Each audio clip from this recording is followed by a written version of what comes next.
사무엘로 인하여서 이스라엘은 회개 운동이 일어나 여호와 하나님 앞에 나아갔습니다. 하나님께서는 이렇게 다시 돌아온 이스라엘을 지켜주시고 보호하여 주셨습니다. 또한 하나님께서는 이러한 사무엘을 통하여서 사사시대에 하나님께서 다스리는 나라가 어떠한 나라인지에 대해서도 보여주시며 평화를 누리도록 하여 주셨습니다. 그래서 왕정 제도가 없이도 이스라엘은 충분히 하나님의 평안을 누릴 수 있음을 우리가 지난주 7장에서 나누어 보았습니다. 그리고 시간이 흘렀습니다. 사무엘이 늙어서 아들들을 사사로 삼아 이스라엘을 다스리게 하였습니다. 그런데 사무엘의 아들들은 아버지의 모습을 따르지 않았습니다. 3절에서와 같이 이 일을 따라서 뇌물을 취하고 판결을 굽게 한 모습을 보였습니다.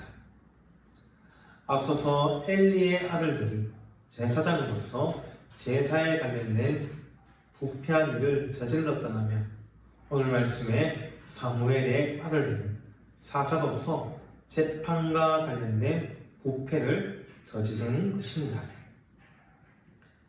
하나님의 언약 공동체로서 하나님을 왕으로 모시고 있는 백성들은 평등하게 살아가야 했습니다.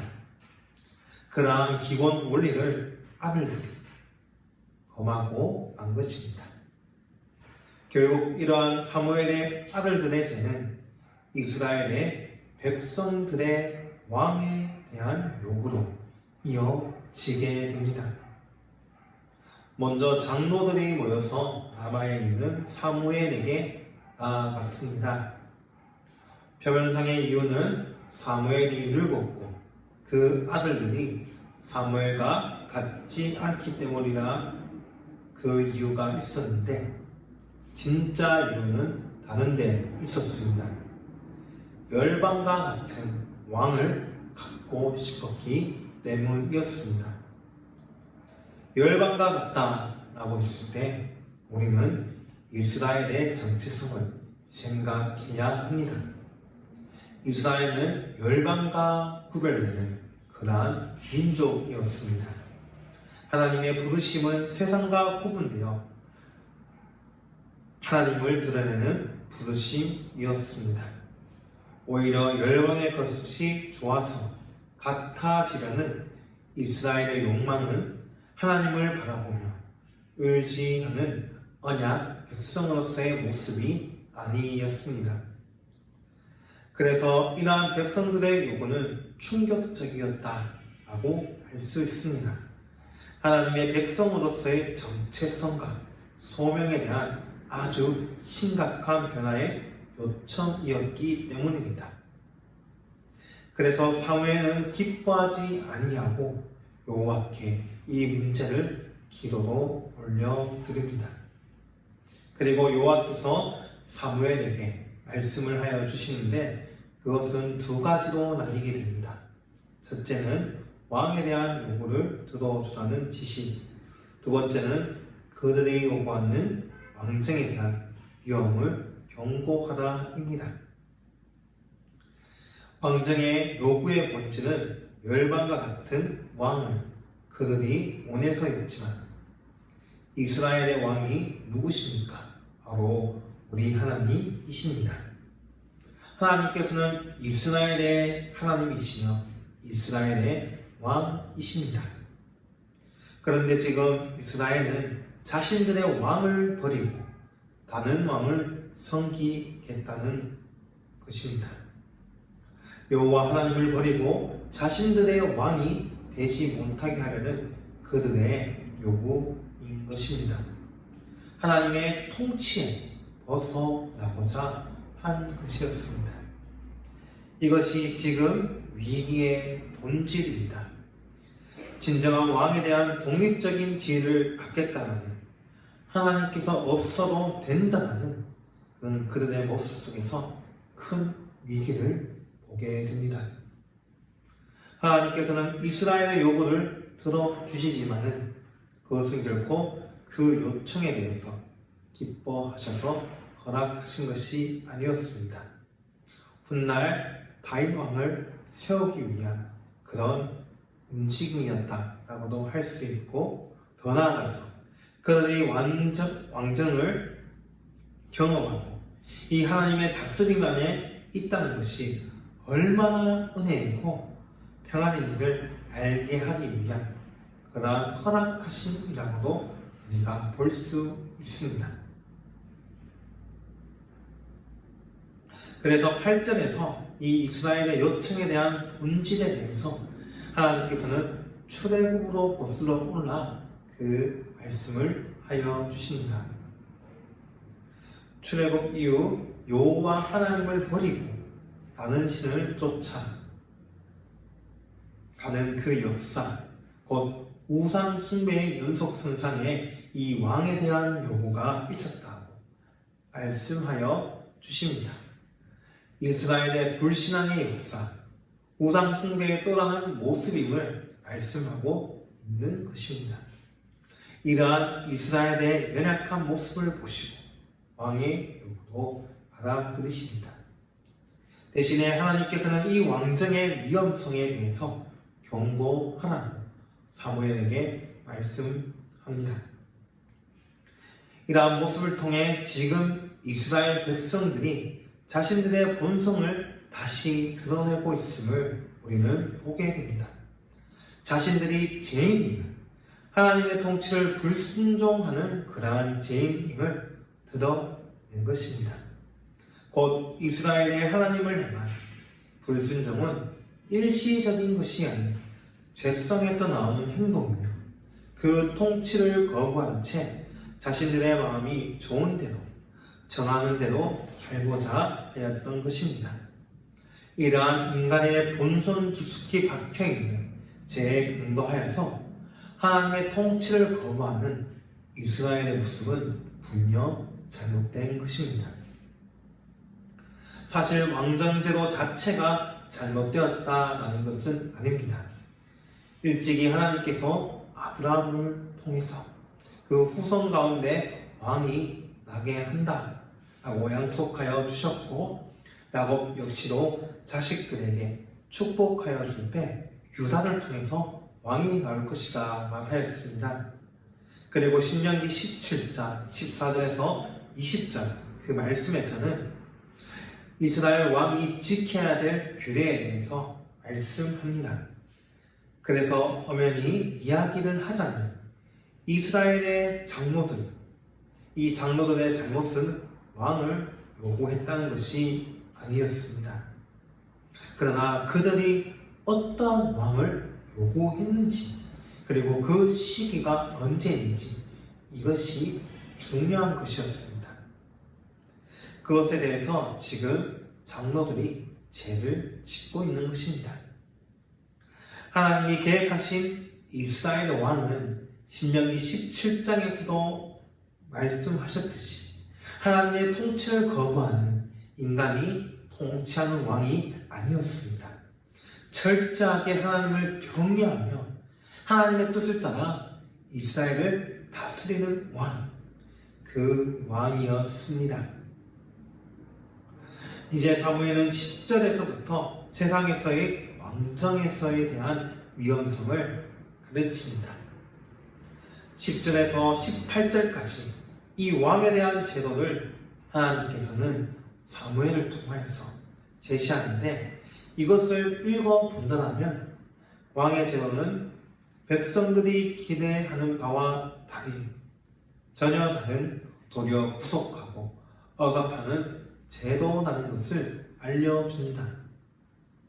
왕에 대한 제도를 살펴볼 때 계속 반복되는 중요한 동사가 있습니다. 바로 취하다라는 동사입니다. 이 취하다라는 단어는 빼앗다라는 의미를 내포하고 있습니다. 곧 백성들은 왕의 착취의 대상이 될 것이다 라고 하는 것입니다. 왕은 백성의 아들들과 딸들, 밭과 포도원, 감남원, 노비소년, 나귀들을 취할 것이며 또한 곡식과 포도원 소산, 양떼의 10분의 1을 취할 것입니다.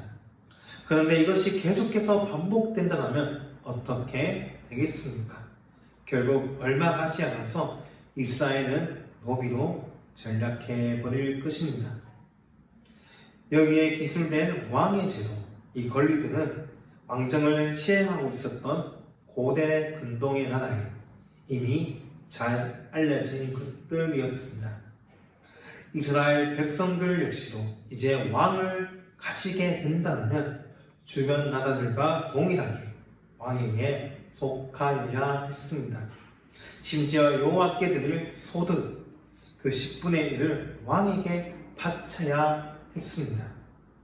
지금까지 자신이 경작한 땅에서 곡식과 열매를 누리며 집안의 일에 대해서 독립적으로 결정할 수 있었던 이스라엘 백성들은 이러한 자유를 포기해야 된다는 것이었습니다. 왕의 종으로서 그에게 복종하는 일만 남은 것입니다. 그러나 이스라엘은 원래 누구의 종이었습니까? 여호와를 섬겼던 여호수아와 같이 여호와의 종이었지만 이제 왕의 종으로서 그 섬김의 대상이 뒤바뀌게 됩니다. 이러한 사태를 깊게 본다면 출애굽을 하여 주셨던 하나님의 그 구원의 은혜를 무의로 돌리는 그러한 행동임을 알게 됩니다. 결국 이 이스라엘의 행동은 여호와의 통치 아래서의 자유와 평등보다는 인간에서 종노릇 하길 원하는 그러한 모습인 것이었습니다. 사무엘은 그러한 이스라엘에게 경고합니다. 너희가 왕의 종이 되는데 너희들이 택한 왕으로 말미암아 분명히 고통을 당하게 되는데 부르짖을 것이다. 그러나 그날에 여호와께서는 응답하지 아니한다. 도와주시지 아니한다. 라고 말입니다. 그러나 이스라엘 백성들의 마음은 어떠할까요? 19절에서 보니 이스라엘 백성들은 이미 여호와께로 그 마음이 떠났기 때문에 그러는 마음을 바꾸지 않습니다. 여기에서 우리는 이스라엘 백성들의 말에 주목해야 될 필요성이 있습니다. 계속해서 반복하는 말이 있으니 바로 우리라는 말입니다. 이스라엘 백성들은 우리의 왕을 원하고 있습니다. 우리를 다스리며 우리 앞에 나가 우리의 싸움을 하는 왕을 원함으로써 앞서 보여주셨던 여호와께서 하여 주시는 그 여호와의 전쟁으로서가 아닌 자기 자신들의 전쟁, 우리의 전쟁을 하고 싶다는 것을 보게 됩니다. 세상 열방과 같이 자신들, 우리를 위한 그 전쟁을 싸워줄 왕을 그들이 원했던 것이었습니다. 사무엘은 결국 이 백성들의 요구를 여호와께 아냅니다. 그리고 하나님께서는 이 백성들의 요구를 들어주시는 왕을 세우라고 하십니다. 이제 돌이킬 수 없는 왕국의 시대가 시작됩니다. 9장에서부터 초대왕인 사울에 대한 소개로 이제 왕국의 시대가 펼쳐지게 됩니다. 앞으로의 그 이스라엘 왕국의 운명은 어떠할까요? 다음 주부터 이 사울 왕으로부터 시작되는 이스라엘 왕국을 우리가 함께 나누어 보도록 하겠습니다. 그렇다면 오늘 말씀을 통하여서 하나님께서는 우리에게 무엇을 말씀하여 주시는 것일까요? 바로 제성이 우리에게 미치는 영향력에 대해서 말씀하여 주십니다. 이것을 세 가지 부분으로 우리 함께 나누어 보겠습니다. 제성이 우리에게 미치는 영향력. 첫 번째는 이 제성은 왕이신 하나님을 거부하게 만든다는 것입니다. 오늘 말씀에 이스라엘을 보시기 바랍니다. 이스라엘은 하나님께 부르짖어 구원을 얻었습니다. 출애굽부터 시작하여서 사무엘이 다스린 사사시대 때까지 그는 블레셋 등의 압제를 당하였고 그 속에서 하나님을 찾아 구원을 얻었습니다.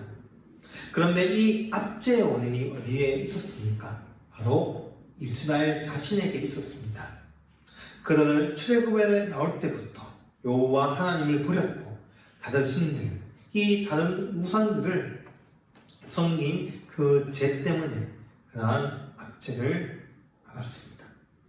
하나님께서 함께하여 주시고 다스려 주시며 전쟁에 이기게 하심에도 불구하고 그들은 여호와 하나님을 버리고 다른 신들을 섬겼던 것이었습니다. 가나안 땅에 들어왔지만 그것은 변하지 않았습니다. 왕이신 하나님을 거부하고 불순종하였고 결국 다른 나라의 압제 속에서 여호와께 부르짖어 구원을 얻었습니다. 사무엘의 시대에도 회개하며 여호와께 부르짖으니 구원을 얻었습니다. 사무엘을 통한 다스림으로 평화를 누렸지만 그러나 오늘 말씀을 통해 어떠합니까? 다시 하나님의 다스림을 거부하는 것을 보게 됩니다. 우상 숭배의 다른 형태인 왕을 세움으로써 왕이신 하나님을 거절한 것이었습니다. 이것을 볼 때 이러한 이스라엘의 모습은 일시적인 것이 아님을 보게 됩니다. 반복적으로 계속해서 나타나고 있습니다. 하나님께서 은혜로 구원하여 주심에 감사하며 그분만을 바라보고 의지하며 왕이신 그분께 순종해야 됨에도 불구하고 그러지 못하는 모습을 보여줍니다. 도대체 왜 이스라엘은 그랬던 것일까요? 왜 이스라엘은 왕이신 하나님께 불순종했을까요? 그것은 바로 사람에게 뿌리 깊게 박혀진 죄성 때문이었습니다. 이 죄성은 자꾸만 하나님께서 주신 은혜들을 밀어내려고 하는 특성이 있습니다. 하나님께서 다스림으로 주시려는 복들은 있게 만들고 불순종하게 만드는 그러한 특성을 죄성이 가지고 있습니다.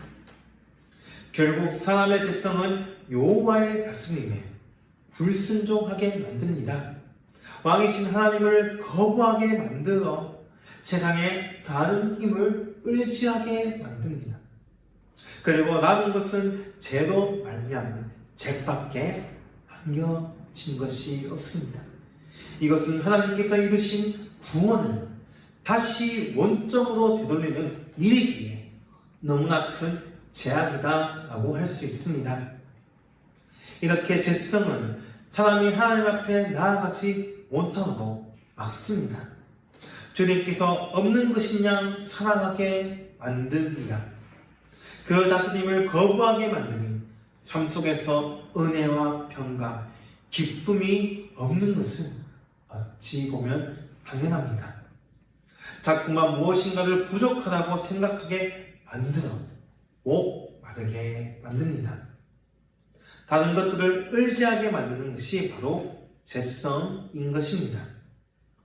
성도는 오히려 이 죄성을 거부하고 우리 그리스도의 통치를 받길 애써야 합니다. 곧 말씀의 통치를 받기에 애쓰고 의지할 때 만족하게 되고 자신이 가지는 그 목마름이 해결될 것입니다. 혹시라도 다른 것들을 의지하고 있지는 않습니까? 다른 것으로 만족을 누리고 있지는 않습니까? 다른 것으로 목마름을 해결하려고 하진 않습니까? 우리 안에 계시는 성령님께서 이렇게 말씀하십니다. 생수의 근원 대신 하나님을 저버리지 말며 그리스도로 말미암아 이 목마름을 채워라라고 말입니다. 죄성을 이길 수 있게 하시는 분은 오직 하나님밖에 없으십니다. 그분만을 의지하며 나아갈 때 성도는 이 죄성을 이길 수 있습니다. 때마다 우리의 목마름을 채우시는 그 도우시는 은혜를 부어주시기 때문입니다. 이것을 믿을 때 우리는 이 죄성에서 벗어나 왕이신 하나님을 더 바라볼 수 있게 되며 전심으로 하나님 앞에 나아갈 수 있을 것입니다.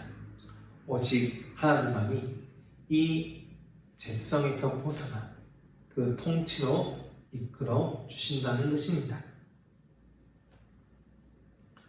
오늘 말씀의 두 번째는 죄성은 자신의 정체성을 잊게 만든다는 것입니다. 이스라엘은 왕이 세워지게 되었을 때 일어나게 될 일에 대해서 경고를 받았습니다. 왕을 세우면 그들의 자녀들이 여러 가지 일들을 감당하게 될 것이고 11조도 바쳐야 된다고 그들이 요구한 그 왕으로 말미암아 종이 되어 고통을 받게 되어 부서지게 될 거라고 경고를 받았습니다. 그렇게까지 왕을 세우는 것에 대해서 경고를 하였지만 그들은 들으려 하지 않습니다. 이미 그렇게 다른 열방의 나라들과 같이 되려는 탐욕을 품었기 때문이었습니다. 그것이 하나님보다 더 좋아 보였기에 그들은 이제 그 하나님의 통치하심에 벗어나려고 합니다. 결국 이것은 자신들의 정체성까지도 뒤집어버리는 그러한 결과를 낳아버립니다. 제사장 나라로서 부르신 사명에 대한 거부이며 왕이신 하나님의 거룩한 언약 백성으로서의 그 삶을 버리는 반역 행위인 것입니다. 이처럼 죄성은 자신이 어떠한 존재인지를 잊게 만들어 진짜 왕이 누구인지에 대해서 알지 못하게 합니다. 것을 말입니다. 그리스도의 종으로서 예수님의 말씀에 순종하며 그분의 거룩하시고 복된 다스림을 받고 살고 있는지 아니면 욕심과 탐욕으로 얼룩져 살아가는 죄의 종과 같은 모습으로 주신 은혜의 삶을 버리는 그런 삶을 살고 있지는 않은지 점검해 봐야 된다는 것입니다. 성도는 하나님의 백성이요 그리스도의 종, 청지기입니다. 이것이 바로 우리의 정체성입니다. 더 이상 제 종이 아닙니다. 성도는 그리스도의 성령하심으로 제 종에 벗어났다는 그 사실을 잊지 않고 자신의 정체성을 지켜 나가야 될 것입니다. 바로 이 속량하심을 믿는다면 우리는 이 정체성을 잊지 않고 지켜 나갈 수 있을 것입니다. 오늘 말씀을 통해 알 수 있는 마지막은 죄성은 자신만을 바라보게 만든다는 것입니다. 이스라엘은 하나님께서 사무엘을 통하여서 한 경고를 무시하였습니다. 왜였습니까? 이미 그 마음에는 여호와 하나님이 아닌 자기 자신이 중심으로 잡혔기 때문이었습니다. 앞서 우리가 살펴보았듯이 왕을 세운다는 것은 곧 참된 왕이신 하나님을 인정하지 않고 거부하고 거절한다는 것입니다. 다른 나라의 것이 좋아 보여서 따라가는, 곧 세상의 것이 좋아서 따라가는, 탐욕하는 그런 우상 숭배의 다른 모습입니다. 자신의 욕망과 탐욕이 투영되어서 우상 숭배를 하였으니 결국 자신을 숭배하는 것과 다름이 없습니다. 이와 같이 죄성은 자신의 정체성을 잊게 만들어 자신만을 바라보게 합니다. 그러나 성도는 자기만을 바라보는, 자신을 위해 살아가는 그런 존재가 아닙니다. 우리를 위해서 죽으신 그리스도를 바라보며 살아가는 자입니다. 그러므로 성도는 이 죄성을 십자가에 날마다 못 박아 버려야 될 것입니다. 그래서 바울 사도께서는 고린도전서 15장 31절에 이렇게 말씀하십니다. 형제들아, 내가 그리스도 예수 우리 주 안에서 가진 바 너희에게 대한 나의 전함을 두고 단언하노니 나는 날마다 죽노라. 아멘. 자신에 대해서 죽고 주님만을 바라보며 사는 삶, 이것이 성도의 삶이라는 것을 오늘 말씀을 통해 우리는 알 수 있습니다. 이제 말씀을 맺고자 합니다. 오늘 우리는 이스라엘을 통하여서 제성이 미치는 영향력에 대해서 함께 나누어 보았습니다. 제성은 우리가 하나님을, 우리 예수 그리스도를 바라보지 못하게 만듭니다. 자꾸만 다른 것들을 의지하게 만들려고 합니다. 주님께서 주신 은혜와 복을 잊게 만들어서 목 마르게 합니다. 자꾸만 자기만을 바라보게 만듭니다. 자신의 탐욕과 욕망을 바라보게 만들어서 그것을 채우게 만드는 것이 죄성입니다. 그 체험도 결국 죄의 종이 되어야만 채워질 수 있는 것이기에 마귀에게 기름일 수밖에 없습니다. 그러나 성도는 알고 있습니다. 세상의 것은 우리의 이러한 목마름을 절대로 해결하지 못함을 말입니다. 아무리 좋은 것이라도 좋아 보려도 그것을 행한다고 할지라도 그 목마름은 채워질 수 없습니다. 오히려 더 목이 타고 죄를 쌓아 하나님께 큰 대적을 하게 될 것입니다. 목이 타는데 이 물과 알코올 중 어느 것을 마시겠습니까? 물을 마신다면 갈증이 해결됩니다. 그러나 알코올을 마신다면 오히려 갈증만 날 뿐 아무것도 해결되지 않습니다. 오히려 몸을 망가뜨리고 정신을 온전하게 하지 못하게 만들어서 죄를 짓게 만듭니다. 세상의 것을 바라보고 의지하게 되는 그 모습, 이러한 모습이 아닐까요? 하나님께서는 다른 것들을 의지하고 할 때 너무나도 감사하게도 끊임없이 경고하여 주십니다. 그날 때 우리는 그 경고를 새겨들어서 목이 타지 않게 해야 합니다. 곧 이 성경 말씀을 통하여서 우리에게 끊임없이 경고하시고 인도하여 주시며 또한 우리의 기도를 통하여서 우리의 간구를 통하여서 또한 함께하여 주시고 인도하여 주십니다. 그러므로 우리의 목마름, 이 목마름을 해결하실 수 있는 분은 오직 하나님께서 보내신 우리 주 예수 그리스도밖에 없습니다. 오직 그리스도만이 우리의 생수이십니다. 영원히 공급해 주시는 그 생수의 강, 그 강을 우리가 마심으로 말미암아 이러한 세상의 것을 갈구하는 것이 아닌 하나님을 바라볼 수 있는 그러한 목마름을 해결할 수 있는, 해소할 수 있는 힘을 얻게 되는 것입니다. 그러므로 우리는 이 목마름을 해결하여 주신 주님을 의지하여야 합니다.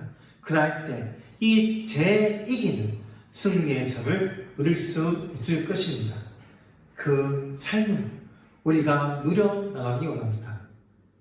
세상의 것을 쫓는 것이 아닌 하나님의 통치하심을 순종함으로써 그 승리의 삶을 살아나가기 원합니다.